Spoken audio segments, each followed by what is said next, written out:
tobanka oo dhan dadaalkaaga ha kala goynin oo siyaadada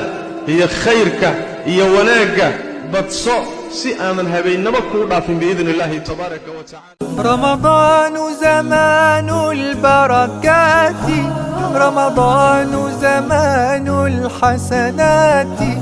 رمضان زمان البركات رمضان زمان الحسنات رمضان مجال الصلوات طوبى للنفس بتقواها.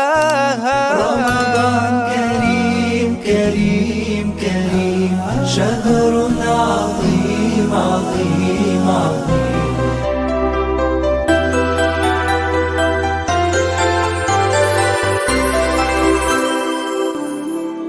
kan dambe ee bisha mudnaan gooniyay leedahay walaalayaal, mudnaan khaas ah ayay leedahay. nabigeenna salawaatu rabbi wasalaamu calayh asagoo bisha inteeda kale soo dadaali jiray ayaa haddana tobankani markay soo galaan wuxuu u dadaali jiray si uusan u dadaalin bisha inteeda kale. tobanku markay soo galaan nebigu sal alla alay wasalam wuxuu isku dari jiray inuu xaasaskiisa ka fogaado, leanna ictikaaf buu geli jiray. nin ictikaaf ku jirana reer iyo xaas iyo gogashoodu uma taallo. habeenkiisana waa noolayn jiray nebigu sal alla alay wasalam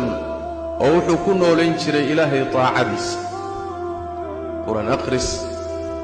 salaad la tukado, sadaqo iyo infaaq, ilaahay dikrigiisa, istikfaarta. habeen nool buu ahaan jiray habeenka nebigu salawaatu rabbi wasalaamu calayh. reerkiisana waa toosin jiray rasuulku sala allahu calayhi waaalihi wasalam. xaasaska iyo ehelkiisana waa kicin jiray si ay jaaniska uga faa'iidaystaan, li'anna wax weeye waa wax aan la heli karin weeye, waana fursad ay dhici karta inayna soo noqonin. sidaas daraaddeed ehelkaaga waxaad naftaada la jeceshahay baad iyagana la jeceshahay. taacada marka in la kordhiyo oo dadaalka la siyaadiyo waa hadyigii nebigeenna salawaatu rabbi wasalaamu calayh. taacada soo siyaadaysa waxaa ka mida bishan tobankeeda dambe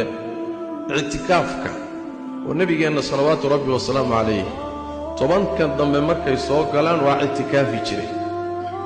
ictikaafka waxaa laga wadaa inuu ruuxu ka dhex baxo, ka go'o wixii adduunka mashquulinahayay, ganacsigii, suuqyadii, dadka ku dhex jirkoodii, la sheekaysigooda, reerihii iyo muxuu ahay gogashii, wax kastoo mashquulinahayay inuu ka dhex baxo oo uu naftiisa masaajidka ku xabiso oo halkaa uu kula gooni noqdo ilaahay dikrigiisa tabaaraka wa tacaala iyo allaha muraaqabayntiisa iyo ilaahay tabaaraka wa tacaala taacaadkiisa, qalbigiisu inuu gooni u noqdo oo jidhkiisa iyo qalbigiisuba ay u go'aan allah taacadiisa tabaaraka wa tacaala. muxuu ictikaafayaa tobanka dambe? wuxuu raadinayaa laylatulqadri buu nebigu baadigoobahayey salawaatu rabbi wasalaamu calayh. nebigeenna salawaatu rabbi wasalaamu calayh waxaa ka sugan inuu ina yidhi tobanka dambe ka raadiya, tobanka dambe haddana habeennada tirada isdheer ka raadiya.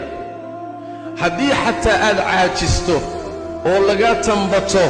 toddobada dambe yaan lagaaga tambadanin buu nebigu yidhi salawaatu rabbi wasalaamu calayh. waxay ugu rajo badan tahay 21-ka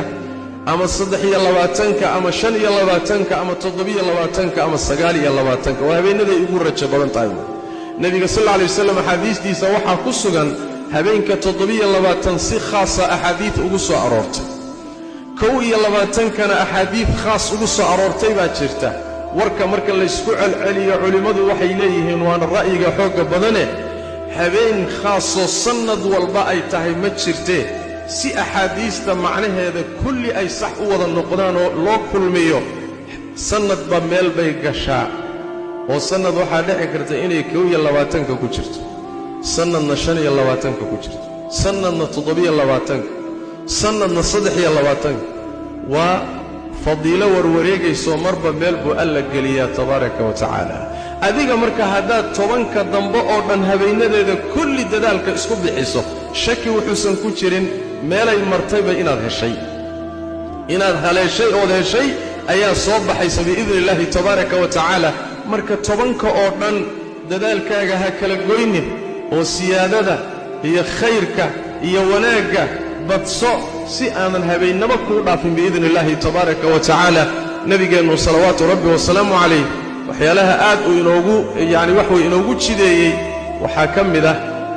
tobankan dambe khaasatan laylatulqadri habeenkaas la raadinayo baadidaa luntay baadidaa la wada raadinaya qaaliga ah jawharadaas aadka qaaliga u ah oo habeenkaa camalkaad la timaaddo 1000 bilood camal aad la timid uu ka khayr badan yahay habeenkaas waxyaalaha aadka loo baahan yahay in loo badsado waxaa ka mida habeennada la filayo ducadaa ka mida nebigeenna salawaatu rabbi wasalaamu calayh xaaskiisa caaisha ayaa waxay ku tiri rasuulka ilaahayow laylatulqadri haddaan haleelo ama aan is-idhaahdo waa caawa maxaan idhaahdaa nebigu wuxuu yidhi sal alla alay wasalam waxaad ku ducaysataa allaahumma innaka cafuwun tuxibbu alcafwa facfu cannii allah waxaad tahay midka cafintiiyo saamixaadda badan ee addoommadiisa saamaxa ee rabbiyow iska kay cafi ilaahu dembigayga dhaafoo ee cafi hadalkaa badi buu nebigu yidhi salawaatu rabbi wasalaamu calayh li'anna aslanba waxaad ogaanaysaan baryada iyo ducadu allah tabaaraka wa tacaala cibaadaadka kuwa ugu jecel yahay wey waxaa loo baahan yahay marka in qiyaamka iyo istaagga iyo qur'aan akhriska la siyaadiyo tobankan dambe sida nebigaba ka sugan salawaatu rabbi wasalaamu calayh man qaama laylata alqadri iimaanan waxtisaaban gufira lahu maa taqaddama min denbih habeenkaa ruuxii istaaga laylatulqadriga ah oo ilaahay taacadiisa isu taaga oo salaad iyo khayr habeenkaa ku dhammaystaayey dembigiisii hore waa la dhaafi buu nebigu yidhi salawaatu rabbi wasalaamu calayh marka inaan khayraadka siyaadsanno wixii aan horay u haynayna inaan kordhinno intan soo kordhaysana inaynu ka faa'iidaysanno si ilaahay tabaaraka wa tacaala naxariistiisa aynu u helno bishanna aynu jaaniskan ilaahayna siiye tabaaraka wa tacaala khayraad fara badan si kaydka aakhare aynoogu gasho biidni illaahi tabaaraka wa tacaala oo dembi dhaaf iyo wanaag iyo taaco iyo khayr iyo wax mustaqbalkaaga ku anfaca